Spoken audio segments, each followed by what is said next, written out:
Welcome to BYDFi. I'm Elisa, your guide for this Bitcoin course video series. What is a stablecoin? What is it used for? How are stablecoins created, and are they really a good idea? Well, stick around, because in this episode of Bitcoin Courses, we will answer these questions and more. Before we begin, don't forget to subscribe to the channel and click the bell so you'll immediately get notified when a new video comes out. Today's topic is stablecoins.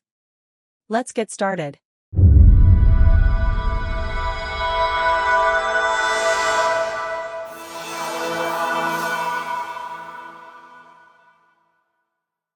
Most cryptocurrencies were meant to serve as a medium of exchange and not just a store of value.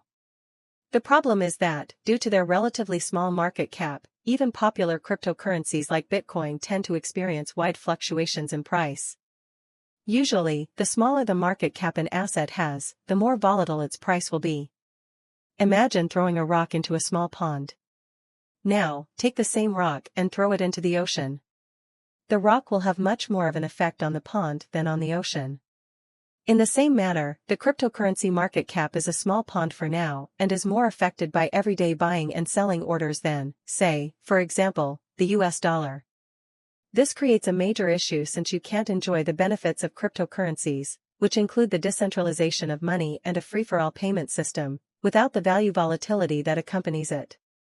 Imagine how hard it is to use Bitcoin or any other cryptocurrency for day-to-day transactions and trading purposes, when one day it's worth X and the next day it's worth half of that. Just think about what it feels like to be the guy who bought 2 pizzas for 10,000 Bitcoins 8 years ago.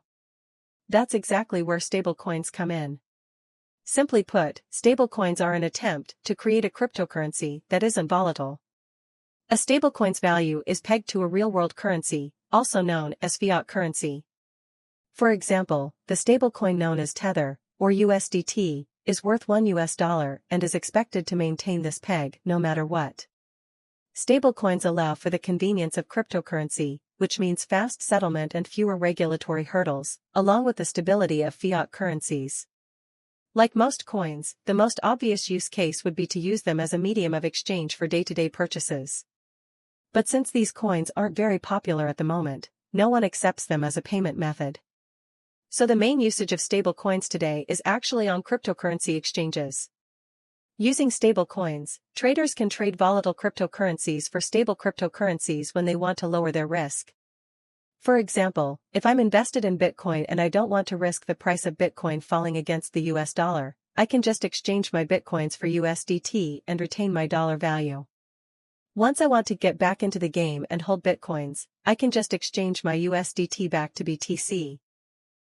This method is extremely popular with crypto-only exchanges that don't supply their users with the option to exchange Bitcoin for fiat currencies due to regulation.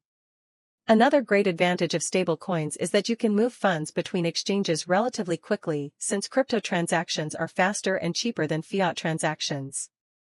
The option for such a fast settlement between exchanges makes arbitraging more convenient and closes the price gaps that you usually see between Bitcoin exchanges. So, for now, stablecoins are more of a utility coin for traders than an actual medium of exchange. But how are they made possible? What keeps their price from the volatility that other cryptocurrencies experience? Well, there are several ways a company can try and maintain its stablecoin's peg to a fiat currency. The first way to maintain a peg is by creating a trust that the coin is worth what it is pegged to. For example, if the market doesn't believe that 1 USDT is worth $1, people will immediately dump all of their USDT and the price will crash. To maintain this trust, the company backs its coins with some sort of asset. This collateral is proof that the company is good for its word and that its coins should actually be worth the pegged amount. For example, in Tether's case, each USDT is said to be backed by an actual US dollar that Tether holds as collateral. A different example of collateral is the DGX token, which is said to be backed by gold.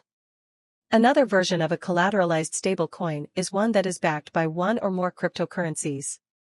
This form of collateral is much easier to audit since a company's balance can be viewed on the blockchain. The second way to maintain a peg is by manipulating the coin supply on the market, also known as an algorithmic peg. An algorithmic peg means the company writes a set of rules, also known as a smart contract, that increases or decreases the amount of a stablecoin in circulation depending on the coin's price. Let me explain.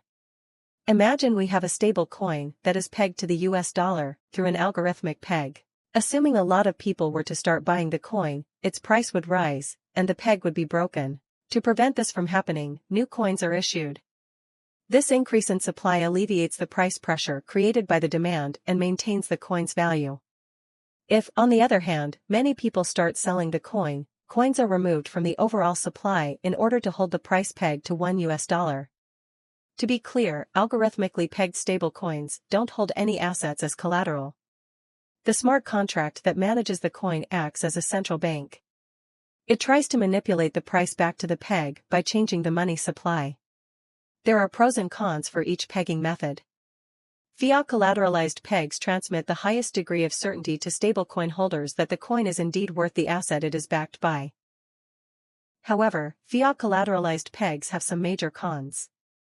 For one, from the company's standpoint, the asset is frozen and can't be used for anything else. Also, there's always the risk of embezzlement or the closing of the company's bank account, which can ruin the trust in the stablecoin. Another issue with fiat-collateralized stablecoins is that it's hard to actually prove the company owns enough of the asset to really back the amount of coins in circulation. Tether, for example, has suffered severe criticism and audit requests from skeptics, claiming the company doesn't have enough collateral to back the USDT in circulation. Crypto-collateralized coins, on the other hand, may have the benefit of viewing the collateral on the blockchain, but the collateral itself is extremely volatile. That's why a premium is needed. In many cases, that company will hold 150% or even more of the collateral needed to make up for possible drops in cryptocurrency prices. Algorithmic pegging benefits from the fact that the company doesn't need to hold any asset on hand. However, many will argue that algorithmic pegging theory doesn't really work in real life, since manipulating the money supply isn't a guarantee the peg will hold. With all of the complexities in maintaining a stablecoin's peg, you might be wondering, what's the incentive to create a stablecoin in the first place? What's the business model? Well, for each company, there's a different incentive. Some companies can charge a fee for trading their coins. Other companies use their stablecoins as marketing channels to raise awareness of their brand and promote other services. This strategy helps attract more users to their trading platforms and facilitates the seamless transfer of funds within and between exchanges.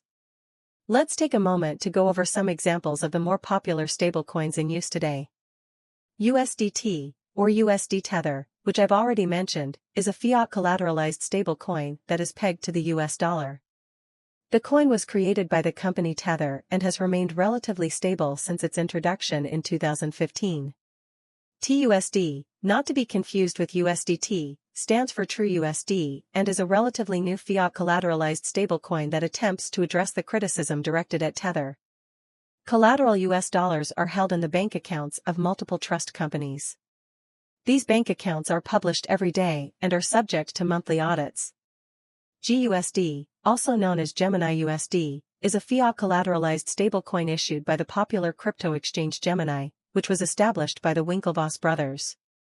According to Gemini, GUSD is the first regulated stablecoin in the world. USDC, which stands for USD Coin, is a fiat-collateralized stablecoin issued by Circle and Coinbase. And finally, DAI is a stablecoin created by MakerDAO that is crypto-collateralized. There's a lot of criticism going on about the creation of stablecoins.